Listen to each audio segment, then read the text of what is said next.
Okay, we're going to have a little look at something else that's a pet peeve of mine. Whenever you're stitching, and I've just got a bit of faux leather here and I've doubled it up. I've got size 16 needle, a Teflon foot and Coats Moon thread in my machine, so nothing special going on. Whenever you're making a bag, I'm just going to do a line of stitching. And let's say we might be sewing a pocket on, we might be doing anything really, and it doesn't really matter whether I'm talking about faux leather or fabric. You get to the end, you press your little, and you'll back stitch a couple of stitches. Now, I've got a thread cutter on my machine, so I'm going to cut that.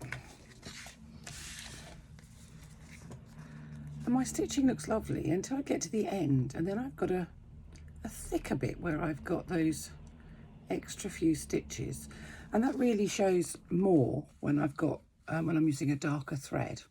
Now at this end I left both the top and the bottom threads long, and I would normally do that at both ends of my stitching, and then I would take a self-threading needle. Now for those who've never seen a self-threading needle before, I'm pretty sure I can't get close enough to actually give you a good visual of it. It's difficult to show you. Self-threading needles have a little catch on the top whereby you don't actually need to thread them. You don't do the lick and stick thing. All I'm going to do is if I just push the top of the needle onto the thread, you can see that it's threaded. And all I'm going to do is I'm going to take my thread from the front of my work through the first, oh, I've unthreaded it, through the first hole to the back of my work. So now I have the front thread, that's difficult to say, the front thread and the back thread both on the reverse, on the wrong side of my work. And then I'm going to tie them off. I'm just going to make a couple of tiny knots which are almost invisible. Now you can trim those bits off, or if you're making something that you don't want to see those threads, what you can do is you can push them back through so that they go through between the two layers of your bag. And what you end up with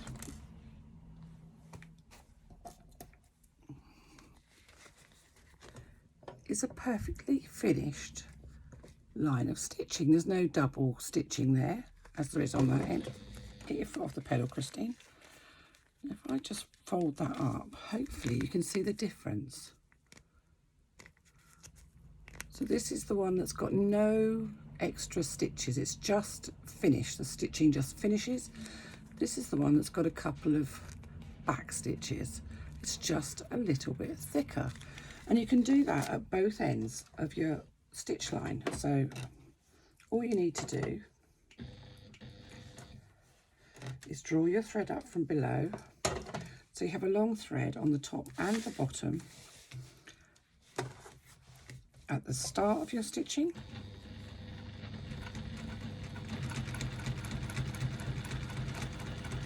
and it's nothing to do with being faux leather. You can do this on fabric. When you get to the end of your stitching, rather than back stitching, raise your needle, raise your foot, pull your work out from underneath and leave a long thread on both sides. And all you need to do is use, I like to use a self-threading needle. Sometimes if this is really short, this bit of fabric, this bit of thread, all you can need to do is pop your needle through, and with a self-threading needle you can literally pick up a very short amount of thread and pull it through. And if you actually haven't got enough to tie off on the back, if you've got just a small amount, you can actually just glue those ends down if you haven't got enough to make a knot, or you can use the needle to extend the thread to make a knot.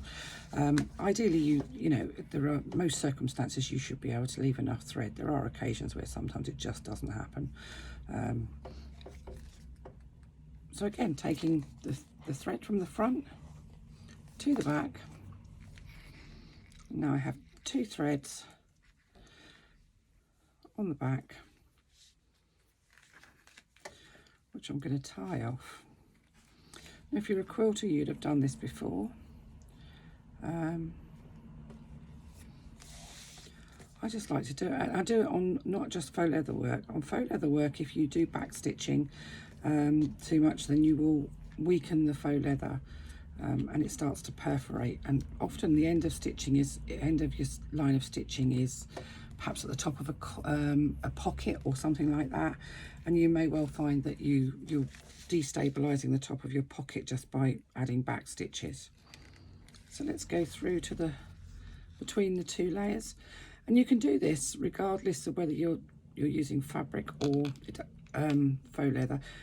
Backstitching doesn't show so much on fabric, often because it's patterned, but I just don't like it on, I don't like the look of it when it's on faux leather. I think to do a nice, put that one between, and I'm just going to do the same with the other end here. And you can go through the last sort of stitch hole, so you're not making another hole. You can see I've got hold of the other end of the needle there, so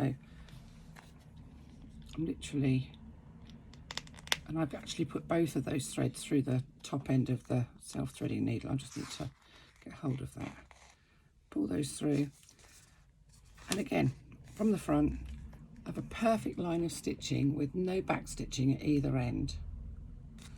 Exactly the same on the back, no back stitching at all. Back stitching, you know, it just doesn't look great, especially if you're not lining back stitching up. So if you were going sort of round the top of a bag, doing your top stitching, and you started here and then you've gone all the way around and got back to here, and you back stitch a bit at the beginning and you back stitch a bit at the end, you'll end up with an inch of thicker stitching, and that really does show if your 2 lines of stitching don't meet. So if you start here and you go all the way around and come back to here and there's a fraction of an inch, then you end up with a wobbly line of stitching, which looks really unpleasant. What you want to do is leave long threads at the beginning and the end of your stitching and try and make your last stitch finish in the same hole as your first stitch did. So you'll end up with 2 threads on the front and 2 threads on the back of your work. You can pull the threads through from the front, take them both through the same hole, and you will have one continuous line of stitching around the top of your bag. Nobody will be able to tell where it started or finished. It takes a little practice to do, but if you can get a decent top stitch around the top of a bag that matches at the start and the finish, you end up with a continuous line of stitching.